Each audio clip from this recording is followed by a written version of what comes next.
Apakah liturgi itu? Liturgi adalah perayaan misteri Kristus dan secara khusus misteri kebangkitannya. Dengan melaksanakan imamat Yesus Kristus, liturgi menyatakan dalam tanda-tanda dan membawa pengudusan bagi umat manusia. Pemujaan kepada Allah dilaksanakan oleh tubuh mistik Kristus, yaitu oleh kepala dan para anggotanya. Apa peranan liturgi dalam kehidupan gereja? Liturgi sebagai tindakan suci par excellence adalah puncak yang menjadi arah kegiatan gereja dan merupakan sumber semua kekuatannya. Melalui liturgi, Kristus meneruskan karya penebusan kita dalam, dengan, dan melalui gereja. Apa isi tata keselamatan sakramental? Tata keselamatan sakramental terdapat dalam komunikasi buah-buah penebusan Kristus melalui perayaan sakramen-sakramen gereja, secara khusus Ekaristi, sampai Ia datang. Dengan cara apa Bapa merupakan sumber dan tujuan liturgi? Melalui liturgi, Bapa memenuhi kita dengan berkat-berkat-Nya dalam sabda yang menjadi daging, yang wafat dan bangkit untuk kita, dan mencurahkan Roh Kudus ke dalam hati kita. Pada saat yang sama, gereja menghormatinya dengan ibadah, pujian dan syukur serta memohon kepadanya anugerah-anugerah Putra dan Roh Kudus. Apa karya Kristus dalam liturgi? Dalam liturgi gereja, misteri Paskah Kristus ditandakan dan dihadirkan. Dengan memberikan Roh Kudus kepada para rasul-Nya, Yesus mempercayakan kepada mereka dan pengganti-pengganti mereka kekuatan untuk menghadirkan karya penyelamatan Allah melalui kurban Ekaristi dan sakramen-sakramen lainnya. Dalam sakramen-sakramen inilah Kristus bertindak untuk mengkomunikasikan rahmat-Nya kepada semua umat beriman di segala tempat dan waktu di dunia. Bagaimana Roh Kudus berkarya dalam liturgi gereja? Kerjasama yang paling erat antara Roh Kudus dengan gereja terjadi dalam liturgi. Roh Kudus mempersiapkan gereja untuk berjumpa dengan Allah-Nya. Roh Kudus mengingatkan dan menyatakan Kristus kepada iman jemaat. Dia membuat misteri Kristus betul-betul hadir. Dia mempersatukan gereja dengan hidup dan perutusan Kristus dan menghasilkan buah persekutuan di dalam gereja. Apa itu sakramen dan ada berapa macam? Sakramen-sakramen yang ditetapkan oleh Kristus dan dipercayakan kepada gereja merupakan tanda yang mendatangkan rahmat yang dapat ditangkap oleh panca indera. Ada 7 sakramen yaitu pembaptisan, penguatan, Ekaristi Kudus, tobat, pengurapan orang sakit, pentahbisan, dan perkawinan. Apa hubungan antara sakramen-sakramen dengan Kristus? Misteri-misteri hidup Kristus merupakan dasar dari apa yang Dia bagikan di dalam sakramen-sakramen melalui para pelayan gereja. Apa hubungan antara sakramen-sakramen dengan gereja? Kristus sudah mempercayakan sakramen-sakramen kepada gerejanya. Sakramen-sakramen itu adalah sakramen-sakramen gereja dalam arti ganda.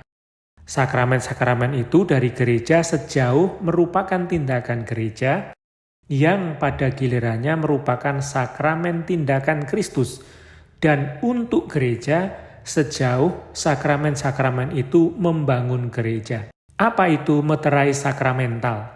Sakramen pembaptisan, penguatan, dan tahbisan merupakan meterai spiritual, yaitu janji dan jaminan perlindungan ilahi.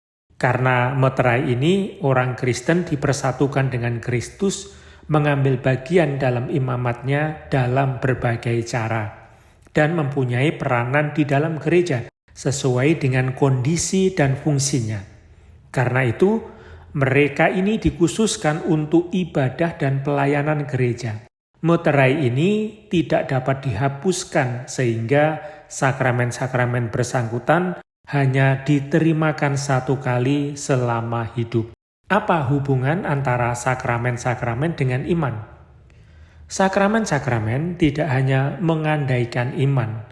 Unsur kata-kata dan ritual juga mengembangkan, memperkuat, dan mengungkapkannya. Dengan merayakan sakramen, gereja mengakui iman yang datang dari para rasul. Hal ini menjelaskan asal dari rumusan kuno, lex orandi, lex credendi. Artinya, gereja percaya seperti yang didoakannya. Mengapa sakramen itu berdaya guna? Sakramen itu berdaya guna ex opere operato, melalui kenyataan bahwa tindakan sakramen itu dilaksanakan. Karena Kristuslah yang bertindak dalam sakramen itu dan mencurahkan rahmat yang ditandakan. Daya dari sakramen tidak tergantung dari kesucian pribadi pelayannya, namun buah dari sakramen itu tergantung dari disposisi orang yang menerimanya. Apa sebabnya sakramen-sakramen itu perlu bagi keselamatan? Bagi orang beriman kepada Kristus, walaupun sakramen-sakramen itu tidak semuanya diberikan kepada setiap orang beriman, sakramen perlu untuk keselamatan, karena memberikan rahmat sakramental, pengampunan dosa, pengangkatan sebagai anak-anak Allah, menyelaraskan diri kepada Kristus, Tuhan, dan keanggotaan di dalam gereja. Roh Kudus menyembuhkan dan mengubah mereka yang menerima sakramen-sakramen. Apa itu rahmat sakramental? Rahmat sakramental adalah rahmat Roh Kudus yang diberikan oleh Kristus yang terdapat dalam setiap sakramen. Rahmat ini membantu orang beriman dalam perjalanannya menuju kesucian dan dengan demikian juga membantu gereja untuk berkembang di dalam cinta kasih dan memberikan kesaksian kepada dunia. Apa hubungan antara sakramen dan kehidupan kekal? Dalam sakramen, gereja sudah mencicipi kehidupan kekal sambil menantikan penggenapan pengharapan yang penuh bahagia dan pernyataan kemuliaan Allah yang maha besar dan juru selamat kita, Yesus Kristus. Siapa yang bertindak dalam liturgi? Dalam liturgi, Kristus totus yang bertindak, kepala dan tubuh. Sebagai imam agung kita, dia merayakan dengan tubuhnya yaitu gereja, baik di surga maupun di bumi. Siapa yang merayakan liturgi surgawi? Liturgi surgawi dirayakan oleh para malaikat, oleh para kudus perjanjian lama dan baru. Secara khusus Bunda Allah, oleh para rasul, para martir, dan suatu kumpulan besar orang banyak yang tidak dapat terhitung banyaknya dari segala bangsa dan suku dan kaum dan bahasa. Ketika kita merayakan misteri penyelamatan dalam sakramen, kita mengambil bagian dalam liturgi abadi. Bagaimana gereja di dunia ini merayakan liturgi? Gereja di dunia merayakan liturgi sebagai umat imami. Setiap orang bertindak menurut fungsinya masing-masing dalam kesatuan dengan Roh Kudus. Orang-orang yang dibaptis menyerahkan diri mereka dalam kurban rohani. Para pelayan yang ditahbiskan merayakan sesuai dengan tugas yang mereka terima bagi pelayanan seluruh anggota gereja. Para uskup dan imam bertindak atas nama pribadi Kristus, Sang Kepala. Bagaimana liturgi dirayakan? Perayaan liturgi dijalin dengan tanda-tanda dan simbol-simbol yang artinya berakar dalam penciptaan dan budaya manusia. Ditentukan dalam peristiwa-peristiwa perjanjian lama dan diungkapkan secara penuh dalam pribadi dan karya Kristus. Dari mana tanda-tanda sakramental berasal?